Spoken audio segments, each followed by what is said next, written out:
నమస్తే అండి బోసుకుమరి. నాకు తెలిసి ఈ రోజు రేపు ఎల్లుండి కూడా ఖచ్చితంగా జనసేన పార్టీ నిర్వహించినటువంటి ఈ సభ గురించి మాట్లాడతారని చెప్పినటువంటి అసలు లేదు. టోటల్ గా అయితే ఇప్పుడున్నటువంటి పరిస్థితుల్లో మొత్తం కాకినాడ నుంచి పిఠాపురం వరకు కూడా విపరీతంగా ఫ్లెక్సీలు అయితే మాత్రం వెలిసాయని చెప్పినటువంటి అసలు లేదు.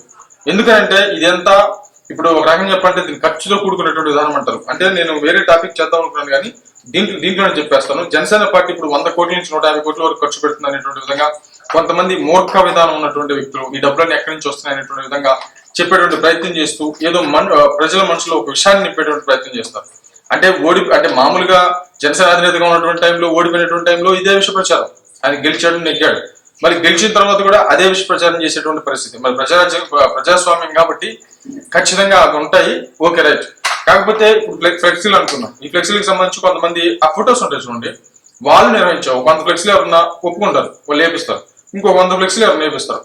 ఇంకో కొంతమంది వేరే ఇదిగో మేము మజ్జిగ ప్యాకెట్ ఇస్తామని చెప్పేసి కొంతమంది అంటారు. ఇదిగో మేము కొంతమంది మంచిలు ఇస్తామని చెప్పేసి కొంతమంది ఒప్పుకుంటారు. అలాగే కొంతమంది మేము కుర్చీలు వేపిస్తామని కొంతమంది అంటారు. కొంతమంది మేము అవన్నీ బార్గేట్లు అవన్నీ కట్టిస్తామని చెప్తారు. కొంతమంది లైటింగ్ అంటారు, కొంతమంది స్క్రీన్ అంటారు. ఇట్లాగా ఎవరు వర్షంలో వాళ్ళు స్వచ్ఛందంగా వచ్చి చేసేటువంటి పనులు అనమాట ఇవన్నీ కూడా. అట్లాంటి మాట్లాడేటువంటి మూర్ఖులకి మరి సరే ఇప్పుడు అధికారంలో ఉన్నారు, ఇట్లాగ 100-150 కోట్లు అని చెప్పేసి ఏదో ప్రచారం చేస్తున్నారు. మరి ఇంతకు ముందు కూడా ఇన్ని సంవత్సరాల నుంచి కూడా ఆవిర్భావ సభలు జరుగుతూనే వస్తున్నాయి కదా, మరి వాటి పరిస్థితి ఏంటి? మరి అవి మాత్రం ప్రజలకు గుర్తులేదు అనుకుంటారు. అంటే ప్రజలు ఏమన్నా చెవులో పూలు పెట్టుకోవాలనుకుంటారు, పిచ్చోళ్ళు అనుకుంటారు, వీళ్ళు ఎదవలో ఏమో అర్థం కాదు.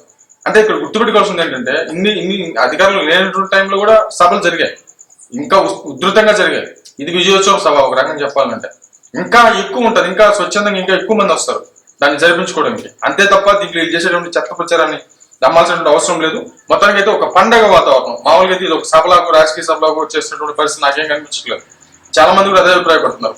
అంటే ఒక రకంగా చెప్పండి, ఇది ఒక పండగ మాకు జనసేన పండుగ, ఇది మా పండుగ అనేటువంటి విధంగా ప్రతి ఒక్కరు కూడా దీన్ని జరుపుకున్నటువంటి పరిస్థితులు అయితే ఉన్నాయి ఈ రోజు. మరి ఈ రోజు సభ తర్వాత పవన్ కళ్యాణ్ స్పీచ్ ఎలా ఉండబోతుంది అనేటువంటి విధంగా చాలా మంది ఆసక్తిగా ఎదురు చూస్తారు. మరి